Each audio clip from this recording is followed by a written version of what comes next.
नमस्कार, स्वागत है आपका हमारे चैनल पर। मैं हूं आपके साथ शिप्रा सैनी।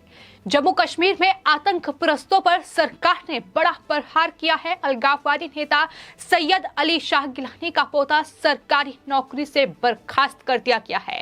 आरोप यह है कि आतंकवाद का समर्थन उसने किया है, जिसके चलते केंद्र सरकार ने यह बड़ा फैसला लिया है। वहीं दूसरी ओर आपको बता दें, जम्मू कश्मीर में जिस तरीके से आतंकी गतिविधियां बढ़ रही हैं, इस बीच केंद्रीय मंत्री रामदास अठावले ने जम्मू कश्मीर को लेकर बड़ा बयान दिया है। उन्होंने कहा है कि पाकिस्तान पर फिर सर्जिकल स्ट्राइक करने की जरूरत है। जिस तरीके की नापाक साजिशें पाकिस्तान लगातार जम्मू कश्मीर में रच रहा है। दरअसल जम्मू कश्मीर में बीते कुछ दिनों में आतंकी गतिविधियां काफी तेज हुई हैं, लेकिन इसी के साथ केंद्र सरकार का जबरदस्त एक्शन भी जम्मू कश्मीर में नजर आ रहा है। सरकार ने पाकिस्तान परस्त तत्वों के खिलाफ कार्रवाई तेज कर दी है। बड़ी खबर यह है कि सरकार ने आतंकवादी गतिविधियों को बढ़ावा देने के आरोप में अलगाववादी नेता और पाकिस्तान के समर्थक रहे सैयद अली शाह गिलानी के पोते को सरकारी नौकरी से बर्खास्त कर दिया है।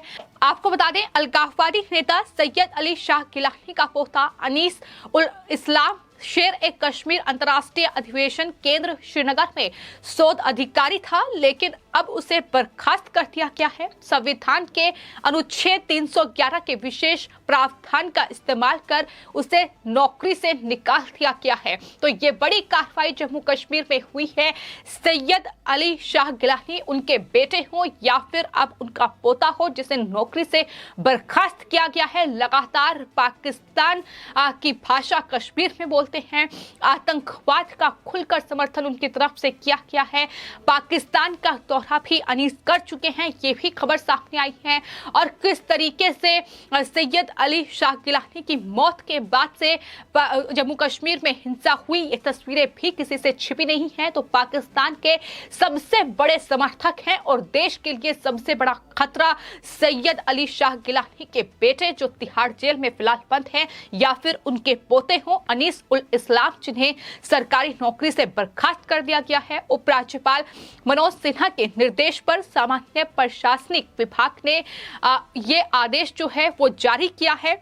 दरअसल अनीस की गतिविधियों पर उपलब्ध खबर और तथ्यों के मामले में परिस्थिति पर गौर करने के बाद ये पूरा फैसला लिया गया। उनकी सरकारी नौकरी से उन्हें बर्खास्त किया गया। आपको ये भी बता दें कि दरअसल जब जम्मू कश्मीर की मुख्यमंत्री महबूबा मुफ्ती थी, तब उनके कार्यकाल में नियमों को ताक पर रखकर उन्हें नौकरी दी गई थी।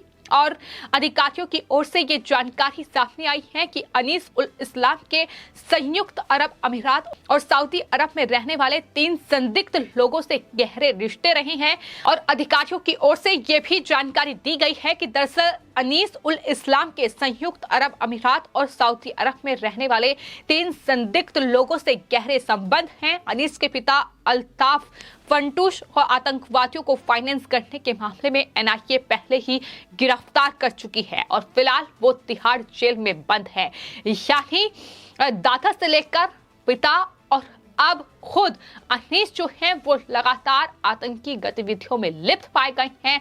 और यही वजह है कि सरकार की ओर से ये बड़ी कार्रवाई जो है जम्मू कश्मीर में की गई है। आपको बता दें, अनीस के साथ साथ तोड़ा जिले में तैनात सरकारी शिक्षक फारूक अहमद भट्ट को भी नौकरी से बर्खास्त किया गया है। दोनों की गतिविधि को दरअसल जम्मू कश्मीर की सुरक्षा के लिए बड़ा खतरा बताया गया है। और हाल ही में जिस तरीके की घटनाएं जम्मू कश्मीर में हुई, जिस तरीके से वहां इन आतंकवादियों अलगाववादियों ने कश्मीरी पंडितों को निशाना बनाया, वहां धर्म पूछकर वहां हत्या की गई और जिस तरीके से 2 शिक्षकों को मौत के घाट उतारा गया, जिसके बाद जम्मू कश्मीर में हालात जो है वो सामान्य जाहिर तौर पर नहीं है। सामान्य करने की कोशिश लगातार केंद्र सरकार की ओर से की जा रही है। केंद्रीय गृह मंत्रालय की बैठक जम्मू कश्मीर के मामले को लेकर हो चुकी है, तमाम घटनाओं को लेकर हो चुकी है। एनआईए का एक्शन जम्मू कश्मीर में लगातार जारी है। तमाम जो आतंकी संगठन जम्मू कश्मीर में अलगाववादी हैं, उन पर शिकंजा कसा जा रहा है, उनकी गिरफ्तारियां लगातार बढ़ रही हैं।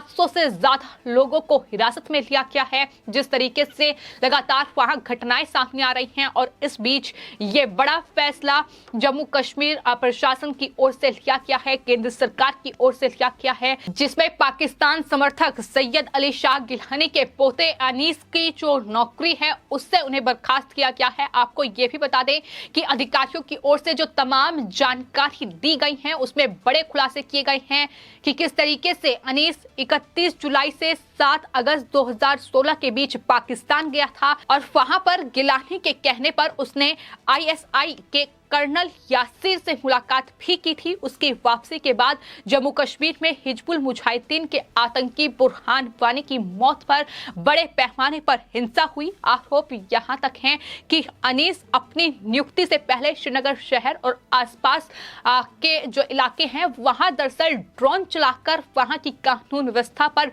नजर रखता था, उसकी वीडियो बनाता था और फिर उस वीडियो को पाकिस्तान में बॉर्डर पार यानी आईएसआई से उस वीडियो को साझा करता था, जिसके बाद लगातार आईएसआई जम्मू कश्मीर में इन हिंसक घटनाओं को, इन हिंसक गतिविधियों को, आतंकी गतिविधियों को अंजाम दे रही थी। तो किस तरीके से जम्मू कश्मीर में ही बैठे ये पाकिस्तानी समर्थक हैं, फिर चाहे महबूब मुफ्ती हो, सैयद अली शाह गिलानी जैसे पाकिस्तान जो समर्थक रहे हैं, हालांकि अभी 2 महीने पहले उनकी मौत हुई, लेकिन जिस तरीके से पाकिस्तान का खुलकर उन्होंने समर्थन किया, जिस तरीके से पाकिस्तान की भाषा जम्मू कश्मीर में बोली और अभी भी उनके गुर्गे लगातार इस तरीके की घटनाओं को अंजाम देने की कोशिश में लगे हुए हैं। जिस तरीके से कश्मीरी पंडितों का पुनर्वास जम्मू कश्मीर में हो रहा है, लेकिन अब जो घटनाएं सामने आई हैं, कश्मीरी पंडितों को निशाना बनाया गया है, उनकी हत्या वहां की गई है, तो कहीं न कहीं ये तमाम